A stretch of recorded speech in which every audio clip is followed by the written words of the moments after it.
نبی سے تو محبت کر کے بیڑا پار ہو جائے۔ اللہ کے نبی جناب رسول اللہ نے ارشاد فرمایا، قال رسول اللہ صلی اللہ علیہ وسلم، من اعطى للہ ومنع للہ واحب للہ وابغض للہ فقد استکمل ایمانا۔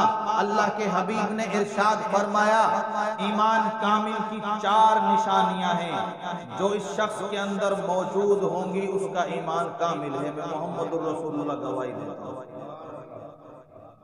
4 نشانیاں۔ من آتا للہ، اگر کوئی انسان کسی کو کوئی چیز دیتا ہے تو وہ چیز اللہ کی رضا کے لیے دے، پہلی نشانی۔ دوسری نشانی، ومنع للہ، کسی چیز سے منع کرے تب بھی اس میں اللہ کی رضا ہو۔ واحب للہ، محبت کرے تبھی اللہ کے لیے کرے۔ وابغض للہ، بغض رکھے تب بھی اللہ کے لیے رکھے۔ میرے نبی نے فرمایا یہ 4 چیزیں جس میں ہیں اس کا ایمان کامل۔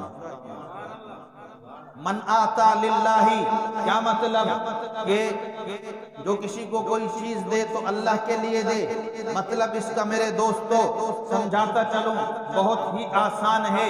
انسان اپنی زندگی کے اندر کسی نہ کسی موقع پر خرچ کرتا رہتا ہے، کبھی اپنی ذات پہ خرچ کرتا ہے، کبھی بیوی بچوں پہ خرچ کرتا ہے، کبھی رشتہ داروں پہ خرچ کرتا ہے، کبھی دوستوں میں خرچ کرتا ہے، کبھی صدقہ کرتا ہے، کبھی خیرات کرتا ہے۔ اس خرچ کرنے میں نیت صرف اللہ کی رضا ہو، نیت صرف اللہ کی رضا ہو میرے دوستو۔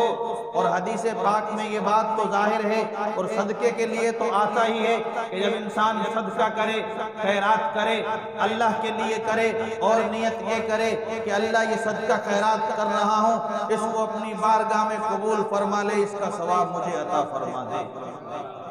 تو میرے دوستو یہ خرچ کرنا کس کے لیے ہوگا؟ اللہ کے لیے ہوگا۔ وَمَنَعَ لِلَّهِ، اگر کسی کو کسی چیز سے منع کرے تبھی اللہ کے لیے کرے۔ کیا مطلب؟ مطلب یہ ہے کوئی شخص کسی چیز میں پیسے لگا رہا ہے، کسی دوست نے منع کر دیا یہاں پیسے نہ لگا، یہ معاملہ درست نہیں ہے، یہ تو فضول خرچ ہے۔ اللہ اس کے رسول نے بھی منع فرمایا ہے کہ فضول خرچی سے بچو۔ اب یہ اس خرچہ کرنے سے بچ جاتا ہے تو یہ منع کرنا، یہ روکنا اللہ کے لیے ہے۔ یہ منع کرنا اور روکنا بھی کس کے لیے ہوا؟ اللہ کے لیے ہوا۔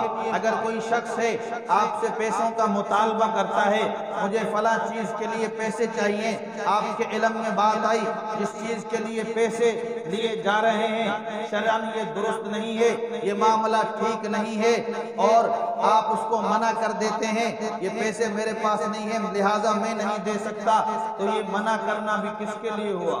اللہ کے لیے ہوا۔ وَأَحَبَّ لِلَّهِ، محبت کرے تو اللہ کے لیے کرے۔